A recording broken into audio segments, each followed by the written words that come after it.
Hi everyone, Len and Gary here. It's Wednesday, November the 3rd, 2010, and we're here for a short update and to talk about a very important event coming up on Sunday, November the 7th. Before we get to that, Gary, you had a good night last night. That's right, Lenny. I think there's a lot of Dems holding their head this morning and wondering what happened when the tide blew through, but I think it's going to make better government when you've got some opposition. And you're going to be able to hold the president accountable. He hasn't been held accountable this first year, so I think that his anniversary is important too. Yeah, no, that's probably true, Gary. I know I watched it last night for quite a while, and I was thinking, geez, you got your wish. But it's probably not a bad thing to have the offset between the House of Representatives and the Senate. It'll probably, as you say, make for better government and hopefully make it for a stronger economy and a stronger government. So. Congrats to all our friends in the U.S. Well, then, I'm not a big proponent of minority governments, but I think in a situation where you've got a president who runs rampant with crazy ideas, then you need the balance. So it's good, yeah, that they've got the House there to keep them stable. Look, Gary, the reason we're here, we've got a very special day coming up Sunday, November the 7th. Maybe you might want to tell the folks what it is. Anniversary time. Len, it's our first anniversary on the 7th. We're just going to take a couple of minutes and just go through a few of the things that happened during the last year. I know, Gary, I go beyond that and I go back to October the 24th, 2008, and that first pour. And I know that's playing behind us here, and that was a real special day for me. I know it was after. I think you and I were on the board for probably 7 or 8 years at that point, and to see that concrete actually being poured was an amazing thing. Well, then I remember you used the term beautiful, and I couldn't see it. I couldn't see anything beautiful about pouring concrete. Yeah, I know, and it was. And then March the 27th in 2009, to see those trucks rolling in with the dome, air inflation unit, and all the equipment. And probably one of the best times, I think, was September the 22nd, 2009. When we actually started pouring the floor in the dome. Yeah, Len, that was probably one of the major stages of the construction and one of the most critical stages of the construction. And we had a beautiful pour, and we've got probably one of the best ice floors that's in the country. Yeah, we were very fortunate there, and I know there's a lot of probably a lot of luck involved in that, but stars were shining on us right that day. Gary, back to the opening, October the 30th, we had an official opening, but the actual first date of use was November the 7th, and that was the first day that the teams came on the ice. Any thoughts on that and the memories? I just think there was an air of excitement and almost an air of something that you couldn't believe that we had actually made it to that point. Yeah. And see the smiles and the looks on the kids' faces and the adults' faces walking into a dome facility, which was new and unique to the area. I think that brought great satisfaction to myself and you, and I know the other members of the board who were all in attendance. So. Yeah. And the next thing that sort of comes to mind to me was the November 22nd, the Parade of Lights.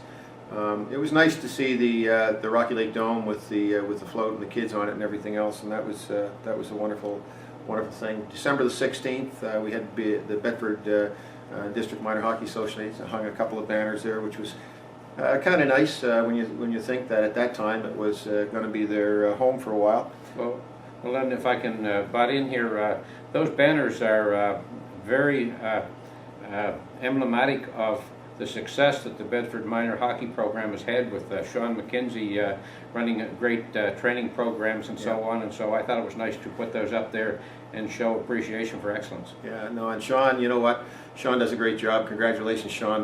This is partly a celebration for you too. December the 17th, one of the neat things that's happened over the year has been the business community backing us, and the first sign that we had on the boards, I think, was the Sunnyside 2, and Gerard and Monica were up at the Dome, and we had that sign up there. That's right, and at the same time Mo Nickerson came in from Mighty Auto and had his signs on the Zamboni. Yeah, that's right. Mo came in at the exact same time, so it was good to see, and they're still there, and they're still supporting us. Then we had the New Year, and into the New Year, the very first day we had a storm start. January the 2nd was just, when I think about it, it was wild up here. And we had a huge snowstorm.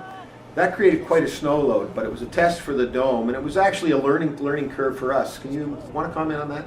Well, I guess what it did was tell us that instead of being reactive to snow building on that dome, you have to be proactive, and we have to put the heat on and increase the inflation to its max and melt the snow off and let it run off, because unlike other domes that are heated for tennis and for golf and so on, the snow naturally melts off because the interior is heated, but we have to put the heat on to melt it off ours. Yeah, I know, and that was quite something. I know I was up in the bucket, and I know we're playing some of that behind us, and it was quite something to get up there and actually see that roof, just see how big it is and how much snow load. There was tons and tons of snow, and it really, the dome handled it really well, you know, when you think about it. And that's right, Len. I know people laughed when I made an initial comment about the loaded log truck up there. Yeah.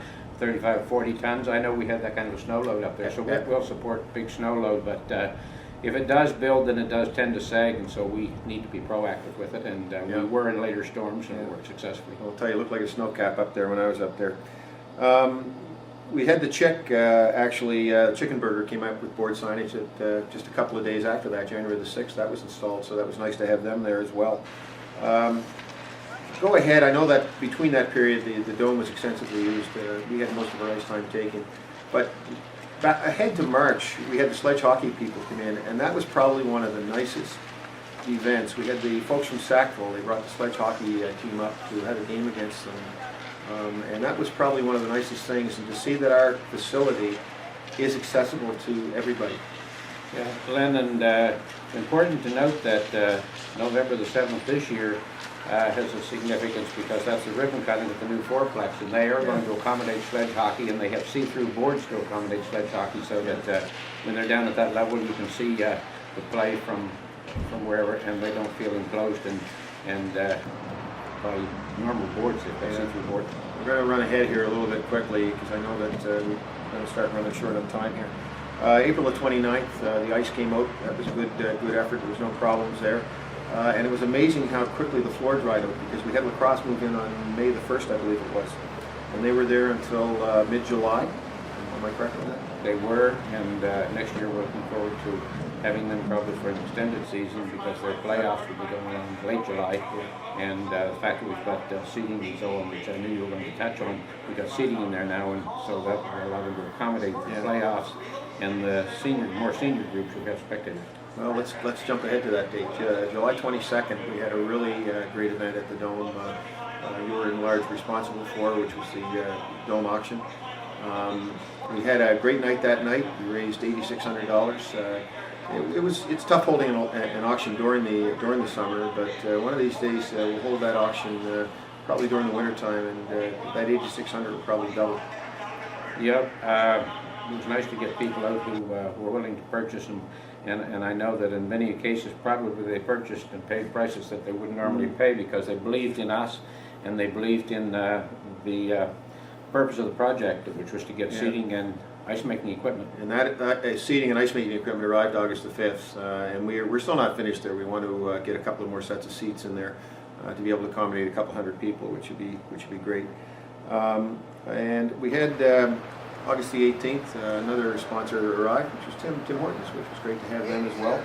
And then on August the 22nd, this was probably one of the biggest tests for the Dome that I think you're ever going to have. August the 22nd, we started the cool down process again for the pad. At the same time, we had a prolonged hot spell arrive in the Maritimes where the temperatures rose and exceeded 100 degrees at some point, 38 Celsius, 100 degrees Fahrenheit. And we were making ice during that hot spell. Do you want to comment on what the challenges were there?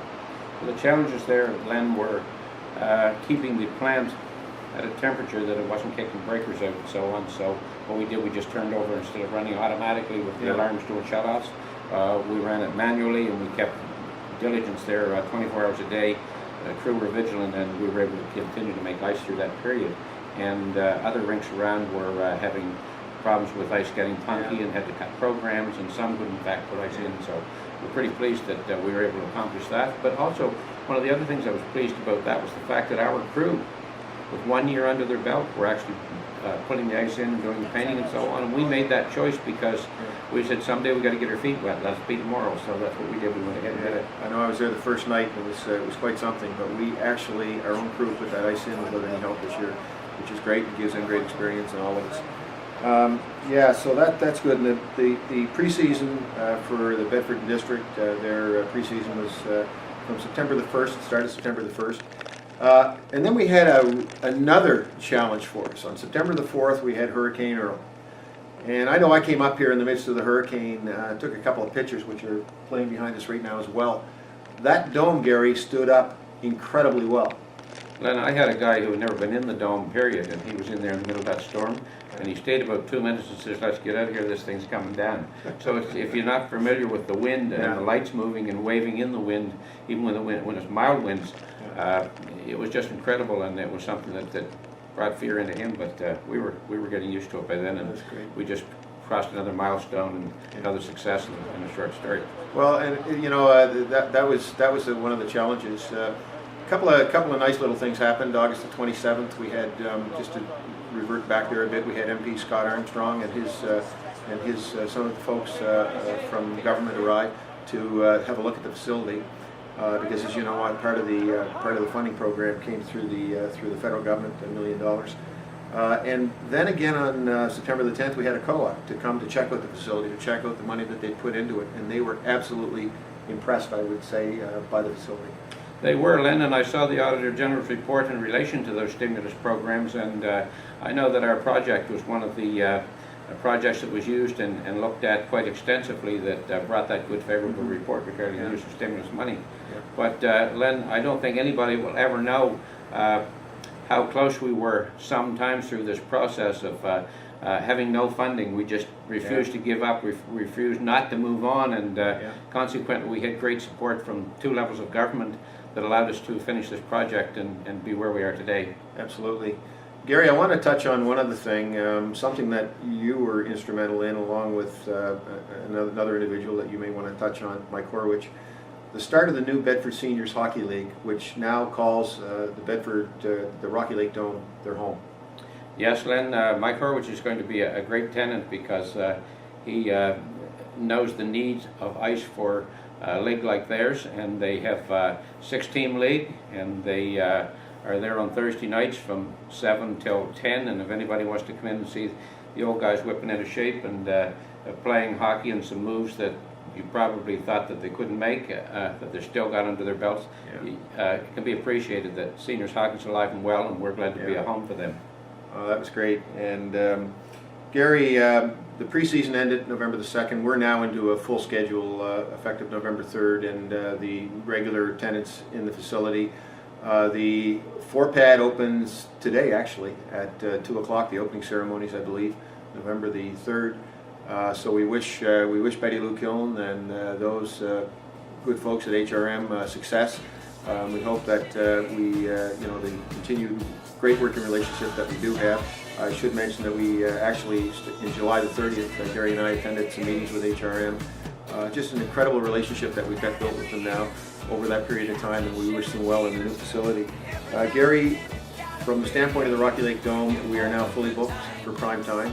I know there's a few holes in the schedule. We are, and you'll get holes throughout the season because you get cancellations for one thing or another. But I think it's something that I have neglected to do in the past in our videos is say thank you to the other hockey organizations who do come here. The Sackville group have been tremendous. I've got East Hands booked here for a number of hours, and I've got Cold Harbour here for a number of hours, and I've got a couple of hours with the Halifax Hawks and a couple of hours with the Dartmouth Whalers. So they're vitally important to our existence, and as we move on, I expect those numbers will increase. Yeah, absolutely. Well, Gary, look, you know what? November the 7th is coming Sunday. I just want to congratulate you as the general manager, your staff, Jamie and Peter, who are the permanent staff over there. Those of us who, from time to time, make it to drive the Zamboni. But you know, it's been a great year. It's been a challenging year. The Dome has been put through just about every test that it can be put through. I want to congratulate the Rocky Lake Development Association, all the members of the board, but again, in particular, Gary and the staff at the Dome who've kept the operation going. Folks, celebrate with us. We hope we see you at the Dome sometime over the winter. and we look forward to our second year of operation and another successful year in 2010-2011.